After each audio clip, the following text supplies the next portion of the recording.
پاکستانی فیصلہ کریں پاکستان میں سرمایہ کاری کرنے کا، میں آپ کو یقین دلاتا ہوں کہ پاکستان کے ڈالر کا مسئلہ حل ہو جائے گا، لیکن اس کے لیے رول آف لا، قانون کی حکمرانی، وہ ماحول بنانا پڑے گا جس میں ان کے لیے آسانیاں ہم پیدا کریں تاکہ وہ پیسہ اپنا لے کے آئیں۔ اور یہ دنیا میں جب ویتنام، یہ جو ملک آگے بڑھے ہیں، ان ساروں نے ماحول پیدا کیا جدھر سے باہر سے انویسٹمنٹ آئی، لیکن ان کے پاس ان کے لوگوں نے نہیں کی، انہوں نے تو چائنیز انویسٹمنٹ لے کے آئے ویتنام میں۔ ہمارے پاس تو یہ ہمارا اثاثہ بیٹھا ہوا ہے، ہم نے صرف ماحول ٹھیک کرنا ہے، ہم نے ان کے لیے آسانیاں پیدا کرنی ہیں، ہم نے اس ملک کے اندر انصاف قائم کرنا ہے،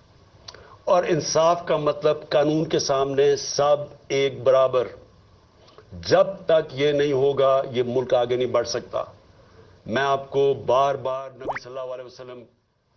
کی جو حدیث ہے کہ تمہارے سے پہلے بڑی قومیں تباہ ہوئی، جب طاقتور چوری کرے اسے نہ پکڑو اور کمزور کو جیلوں میں ڈالو، وہ قوم تباہ ہو جاتی ہے۔ یہ ہماری تباہی کا سب سے بڑا مسئلہ آج یہ ہے کہ طاقتور چوری کر کے کہتا ہے این آر او دے دو،